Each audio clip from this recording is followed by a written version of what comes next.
Hey, what's up, guy? Really?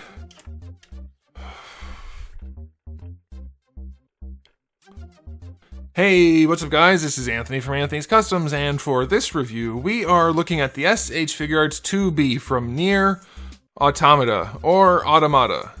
Question of the day. Oh my goodness. I've heard people say it both ways. I've always said automata. Do you say automata or automata? Which one do you say? Anyway, I guess I'll stand her back up. So this figure, I never played the games. They look like they're a lot of fun, kind of like in the Devil May Cry vein, sort of. I've never got around to playing any of the NieR games, but it looked cool, and I figured I could review it for you guys. So thanks to Big Bad Toy Store for providing me a review sample. It is available in stock if you want to get one, but it's a cool design from a cool game from what I can tell. Oh my good. Okay, so let's just go ahead and get it off the stand and take a closer look. Alright, before we look at the figure, I do want to show you my package. I like the packaging. It's a little bit black and white, but I think that was intentional. And then the figure looks pretty good in there. It doesn't stand out a ton, but still a nice packaging nonetheless. A little bit simple, but pretty good. So if you're an inbox collector, you'll probably be okay with that. Now, let's talk about this figure. The least likely figure to stand on a spinning turnaround that's not perfectly engineered. Any vibrations at all, and this figure's going down. These might be the tiniest feet I've ever posed a figure on. She stands roughly 15.5 centimeters overall, so take a touch off of that if you want to do actual scaling, not counting her hair. It's about 6 inches. Here she is up against Marvel Legends Darwin.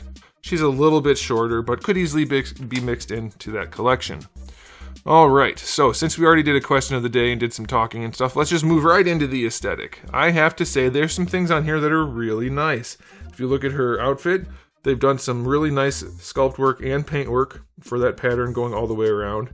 It's quite clean. I was not expecting it to be as clean as it is, so that's good. The sculpt work throughout is pretty detailed. You can see her cuffs and her clothing all the way around, very, very nicely detailed. They did a good job. I'm assuming that's supposed to be like a sheer stocking on top of her boot. That looks good, the way they did the tonage. That's not a word at all. The way they painted it for the leg, the skin tone underneath the gray looked good. Glossy boots, details on the gloves. The head sculpt looks pretty good. I mean, there's not a lot going on there, but as far as I can tell, this is a really good looking figure. From the game source material, this looks pretty accurate to me. Now, I'm not an expert. I have not played, like I said, but I have seen, and this looks pretty good. So you guys can weigh in on that. Do you think it looks good? Do you think it doesn't look good? I think it looks really good. So I really like the way they did the shading in the hair. It's nice and clean, and overall it looks really good. So I'm going to give this an aesthetic rating of 9. I don't think there's a whole lot they could do better. I mean, you could throw some shading on there, I guess, but that's about it. So yeah, it looks really, really good. As far as accessories go, you get 5 total faceplates. You get the one that comes on there in the package with the thing covering her eyes and a neutral face. You get a neutral face with her eyes showing, one with her eyes closed, and then you get an open and closed version of her with her mouth open, and I'm going to leave that there. As far as hands go, we have a decent spread, not a ton, but enough. A really cool sword. There's loads of detail in here, and it looks great. That's one of the better swords we've seen, so love that design. And then we do get her little robot buddy and a display stand piece to hold that to the display stand that she does come with. I guess they included that because of the tiny feet. But yeah, that's a good spread. It might not be the most, and I'm pretty sure she ends up with more swords, like 2 swords, a big sword and a little sword. I'm not sure. You guys can let me know about that. So she could come with more, but this is a decent spread as far as I can tell, so I'll give it a 9, or no, 8. I'm going to go 8 because I'm almost positive there should be a second sword. Again, let me know about that. Okay, moving on to the articulation. It's not bad. There's some stuff that's pretty good about it. You are going to have trouble with the feet, of course, balancing it, but you do get the stand, so that's all right. Unfortunately, they did a ball hinge in the top of the head, so you have a ball peg at the bottom of the neck, but otherwise, it's annoying.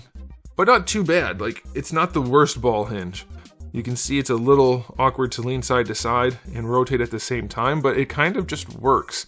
I'm guessing because of the tiny neck and the ball peg that's in the neck, you can move the head around pretty well. Now, getting her to look up is definitely an issue, especially with the hair being in the way, but it does move around pretty nicely. Let me back out a little bit here. It works pretty well. So I was expecting the ball hinge to be more of a problem, but it's really not. I'll take it. Now the shoulders are kind of interesting because you have this joint out here. The butterfly joint doesn't do a butterfly. It goes up and down mostly. Okay, this side let's do it on this side. This side seems to want to work more than this side. I don't know what's going on over here. It's doing a little bit. Well, let's do it on this side then and see if that one's just stuck. So the butterfly is actually the ball hinge moving back and forth outside of, or inside of this piece right here. This is tricky. It's a very tiny figure and it's all black. So that piece doesn't move laterally. That's out here.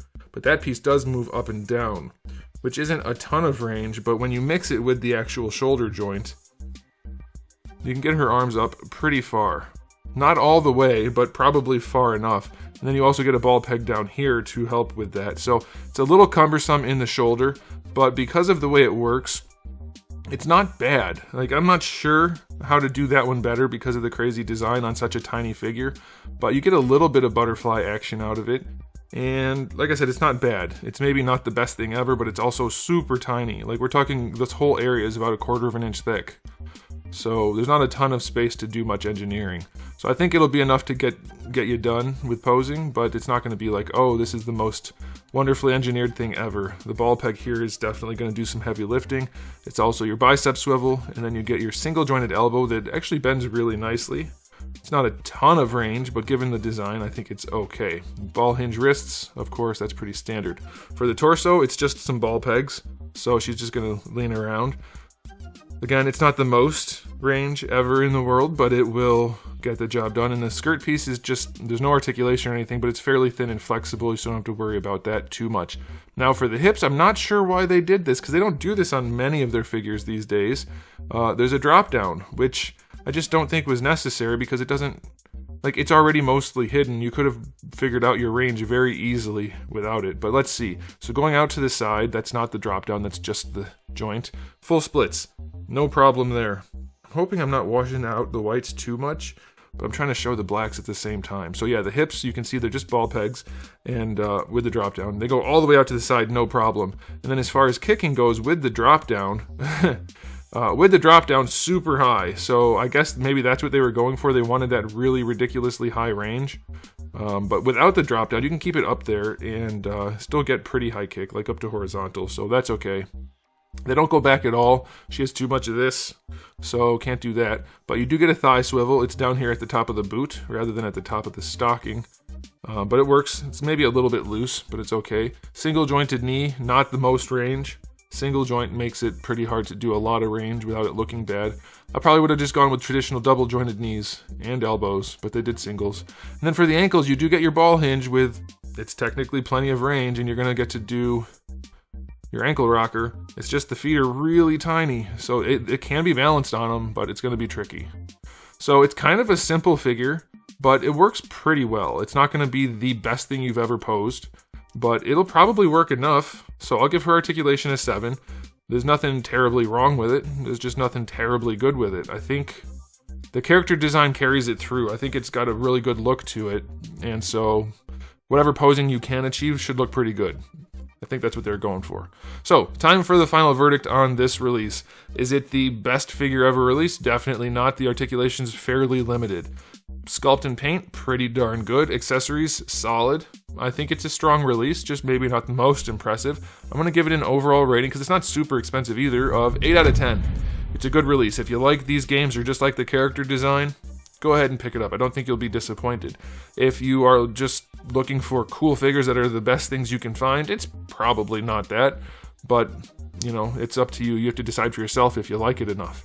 So that's going to be it for me. Thanks for watching, guys. If you enjoyed the video, please do give it a thumbs up. If you didn't, give it a thumbs down. And if you haven't subscribed, you should. I have new videos just about every single day, although every day is kind of like what we're doing nowadays. And I do have thousands of videos already on the channel, so make sure you come back for all of that. And in the meantime, keep collecting.